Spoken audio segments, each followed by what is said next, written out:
Good morning. Welcome back to my YouTube channel. So, today I've not scripted a video, but instead I kind of more want to just do a little ramble. I'm seeing a lot of memes and things coming to fruition now, where like people are starting to get a bit fed up of clean vocals in their metal music. Predominantly, they're fed up of getting clean vocals in their deathcore and metalcore. And I think as someone that listens to a lot of both of those genres, it's kind of like what you expect. Obviously, some bands do it better than others, but if it's done well, it's tolerable. Like I enjoyed the Chosen album by Enterprise Earth, who obviously added in clean vocals. It was different. It broke the album up a little bit between bits and bobs of the songs and kept things flowing. Dan has gone on to go and do stuff with Myrlore, which he has taken those clean vocals and introduced them into that, which I'm not as sure if Myrlore needed clean vocals in it, because I always felt like it was more of his experimental sludgier band. But it's only been one song, so I'm gonna let it play out and see how it goes. But then you get bands like Suicide Silence. I know they're not really deathcore or metalcore, but who they tried to introduce clean singing into an album, and holy shit, was that a clusterfuck? Oh, the memes, it was just terrible.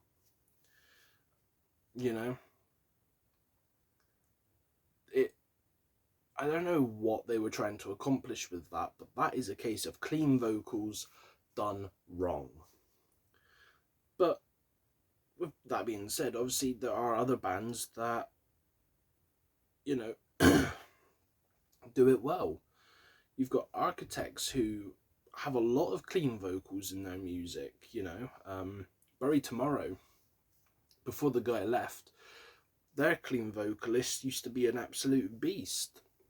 Obviously they've got someone else doing the cleans now. I think it may be Danny, I'm not sure. But that was a part of their structure. And I think a lot of it solely depends on the style of clean vocal as well, because like the soft singing songs, vocal isn't bad, but if you're doing that Suicide Silence style vocal where it's like the mumbly, muttery, muddy cleans, I don't think, no matter who you are, you could have the best voice and I still wouldn't be 100% sure if that would actually work in your music. And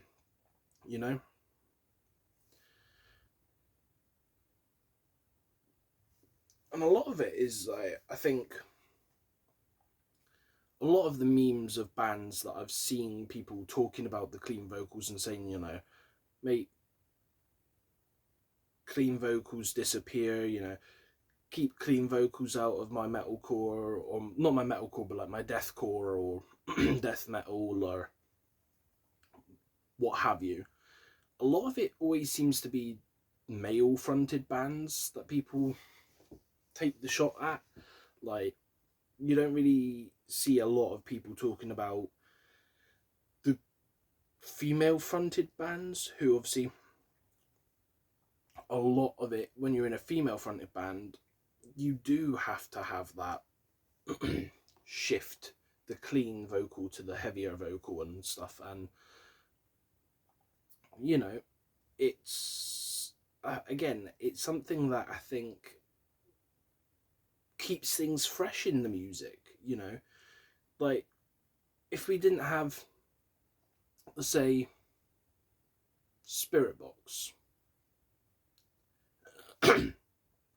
if that was just Courtney singing for the entire time, without the screaming, I don't think it would be as popular as it is today. It would be popular, sure, but it wouldn't be that popular. But the fact that she screams and growls and, you know, does all of that on top of her really good clean singing, I think that's another thing that just bolsters their credibility of, you know, they do this shit. And it's like another one that I question sometimes. Right. Arch Enemy. I don't know how to say her full name, so for the sake of this, I'm just going to refer to her as Alyssa, because I believe that is her first name. She's got a great singing voice. She's got alright growls. I listen to them both. But, right, I do think when she covered that Powerwolf song for one of their deluxe albums, they made a mistake.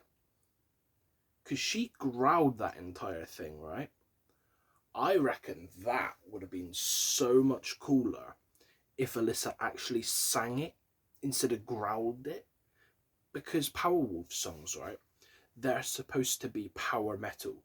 They're not supposed to be deep gutturals, which I am a hypocrite here, because they did have Johan Hegg, I think that's how you say his name, Johan Hegg, Johan Hegg, from Amon Amarth, and he obviously growled his entire cover with his deep, you know, Viking fucking voice, and that one slapped. But there was just something about Alyssa's cover that didn't click. I can't remember even what song it was she covered. But yeah. So it's an interesting topic that, you know, I do think it depends on who you are, what your opinion of it is, but I think as long as it's done tastefully, clean singing in our metal is a good thing. You know, like, there's nothing wrong with having a clean chorus. There's nothing wrong with having a clean verse before an almighty, disgusting, bull-slapping, heavy fucking breakdown kicks in, and then someone sounds like they're going through a meat grinder with their gutturals, you know? But, again, if it's done poorly, it can taint your image. It's just lucky that bands that have done clean vocals poorly have somehow managed to bounce back from that, because, again, I don't want to keep harping on about Suicide Silence, because I do like that band. I have bought pretty much every album that I know they have out, going back into the Mitch era, which I do prefer Mitch as a vocalist personally to Eddie Hermida. Yes, I did buy that dreadful second album with Eddie. It was shit. I regret buying it. I'm glad I didn't purchase it on physical copy. But the last two albums they've done with Eddie, they haven't had clean singing in. You know, Become the Hunter, and I can't remember what the fuck they're doing now. I think the song was called Thinking in Tongues, but I'm assuming it's going to be on an album. Those have been good. They've been heavy. They've felt like Suicide Silence. But as soon as you added those janky cleans in, it was just like, what the fuck is this? And then when they copped an attitude with fans on, not liking it, and was like, well, Mitch wanted to add cleans into the band, and it's like, did he? Did he really? And it's like that. The fact that they managed to come back from that is astounding, because their fan base was so fucking mad at them for how they talked down to people that I was not expecting them to be able to make a full comeback. Like, yeah. But I think that's enough of me rambling. I've said my bit on the matter, As always, I'd like to hear your thoughts and opinions on clean vocals in our metal, and let's get a discussion going in the comments below. I will see you again soon with either a 6-song roundup or a new album review. My next 6-song roundup is currently at 5 of 6 songs. I'm struggling to choose a 6th, and I haven't chosen a new album yet, mainly because I'm not sure what to review. I was going to do the Kendrick Lamar album, then I listened to it and was like, I don't feel like reviewing this. It was a bit of a slog to get through one time. I was contemplating doing the new Post Malone album, but again, I think that was more of one I'll enjoy not reviewing. So I'm going to have to go through my list and see what's there that I might enjoy listening to and reviewing for you guys. So with that being said, I wish you all farewell, and remember to stay safe out there, my friends. Goodbye.